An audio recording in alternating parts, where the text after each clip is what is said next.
And then I pulled the little ring. I thought of it. And it let out the small parachute. Now, it pulled me up a bit. It checked me a bit, like, but I was still going at a horse speed. And it did slow me up. So then I tried to pull I had the big ring in my hand, so there was nothing to pull. I pulled the wrong string first. So as I was going down, didn't I see a lad coming up? And he was smoking a crew bean of a pipe. Do you know, like a pipe? I'll just show you with this marker here. And he had a Stilson in his left hand. And he was going up, and I was coming down.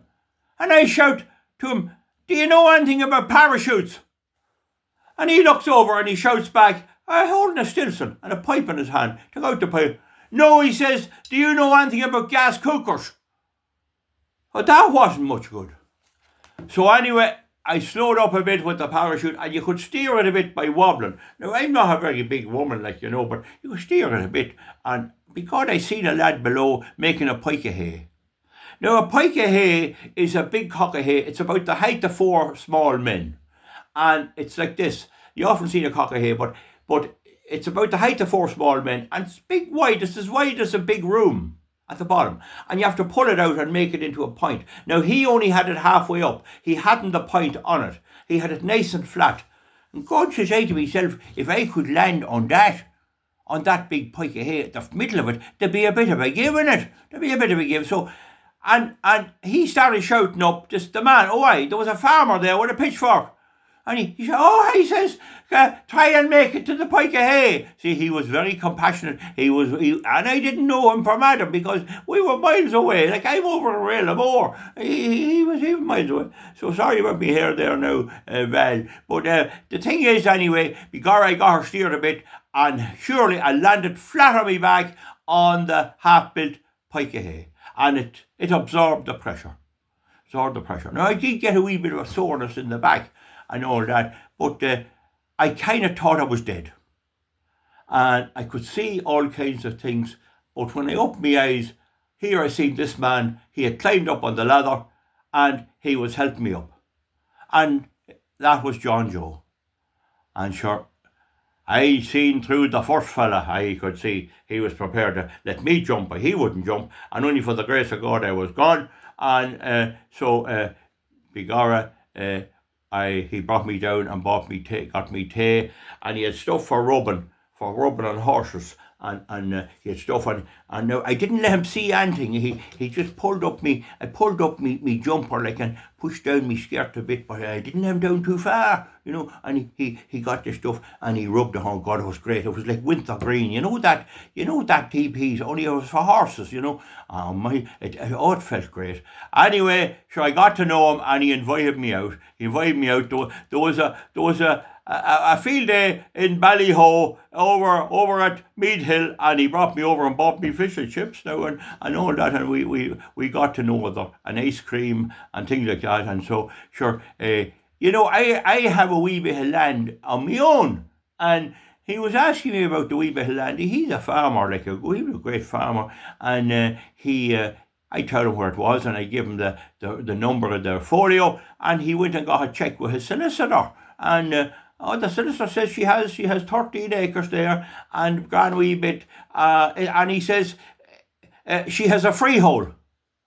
So once he heard that I had a freehold, we got closer and closer, and I tidied up the place, and eventually we got engaged. We got engaged, and his father was alive at the time, and he wasn't happy because he wanted John Joe to ask him what he thought.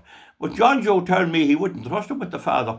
Now, not father, if you introduced the girlfriend to him, he'd end up taking her. So he kept me kind of away from Downford for a while until Down had passed away, Anyway, that's how I met John Joe, anyway, on the pike of hay. And I was very lucky. But the thing about it is, if you're in a parachute, pull the small one first and the big one after. Don't pull the big one first. It doesn't go back in. And it won't let go of the big parachute because the wee one has to be pulled first. Get that now into your head. That's the first warning of health and safety I'll give you. Well, Molly, that's a very telling story. It's an amazing thing. Seems like it was meant to be. Seems like you and John Joe was meant to meet up, and it was meant to be, and it was great, and you had a great few years together. It's too bad the way he passed away, but anyway, you had a good time, and now you have the place, and you have your own place still, so you didn't do so bad.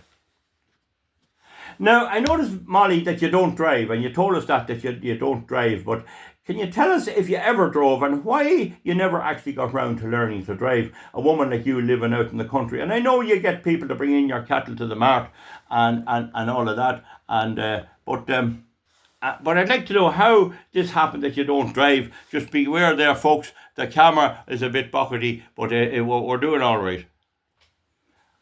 Well, after I was married to John Joe a while,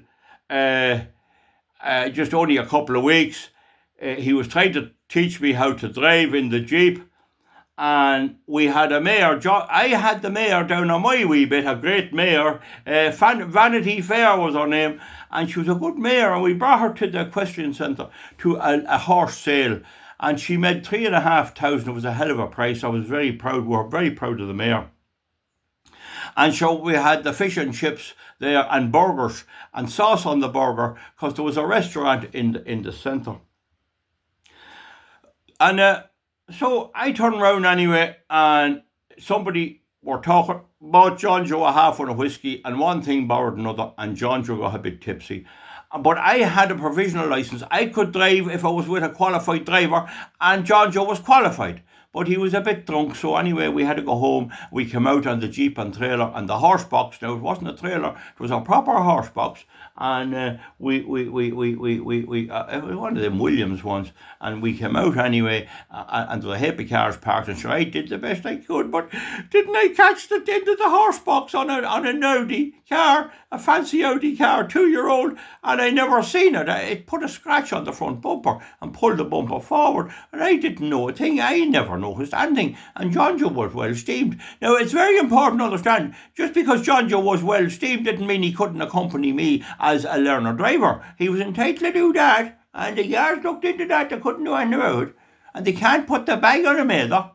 So anyway, the next thing was, I was driving on over, coming near home, when the guards overtook me and stopped me on the road, and a good lump of a guard, he was a lad of about 50 years of age, I'd say 47 or 8, good tall lad he was, come back over to me in the Jeep. But I'd say he thought I was drinking. You see, I wouldn't have hit the thing, but I'd no experience. And John Joe wasn't too wise, because he had a good few on him, a good few drinks. And I think the guard was going to catch me for drunk driving. So he came over to me anyway, and another policewoman came with him, a band guard, and she stood back, and he took out this lad, a yoke, a thing with like a biro on the top of it, and a bag on the bottom. And he says, "What's your name? Have you a licence?" So I handed me licence, and he's seen Moly McCrackin on it. Nothing wrong with that, but it was a provisional licence, a learner licence. And he says, now he says, "Miss McCrackin, Moly, I want you to blow into the bag." And sure, I was puffing and puffing.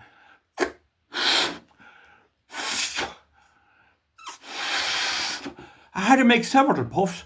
I was puffed after it, and he took it off me, and there was a bit of fumbling with it, and next thing he says, "Moly, I suspect you had a few stiff ones in you tonight." He says to me, I says to him, says I to him, "Does it tell you that as well?"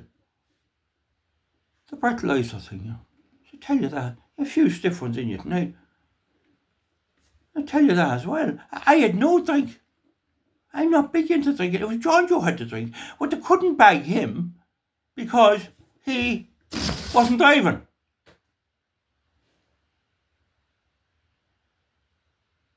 Huh? Does it tell you that as well? I asked him straight. Does the breathalyzer tell you had a few stiff ones in you tonight? Oh, why did he have to make those suggestive remarks to me?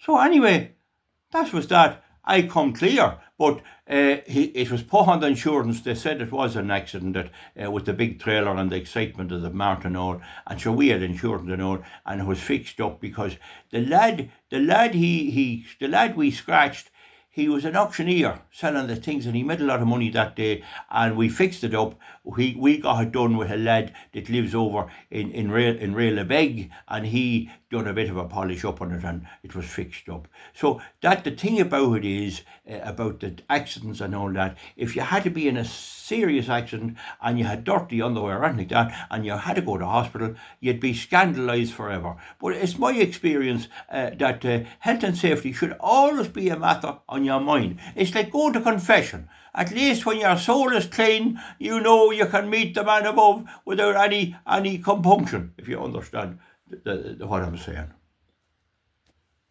The flies has gone mad here. Flies has gone mad. Flies has gone mad, man. You want to do something about them. Well, thank you very much, Molly, for all that, and be careful going down the stairs, and we'll see you back, and we might have you on the show again. You're a great woman to give your experiences, and great fun to have you on. Thank you very much. You're welcome now. Well, anyway, folks, that's the end of Val's Pictorial Weekly, and we had a few slips of the camera there and a few slips of the wig and things. But yes, so Molly McCrackin, great to have her on and explain about the health and safety aspects of living and getting by and running the farm. So we'll see you back soon, and I have to apologise for not having the proper signature tune. My internet is off. AirGrid's working flat out. I think the lad that's fixing it is at a wedding or something. So we'll have to give him time. Maybe his son will come back in the future and fix it for me. Good luck, and we'll see you all back soon. Bye bye. Do do do do do do do do do do do do do do. Val's Pictorial Weekly. Bye bye, oh bye.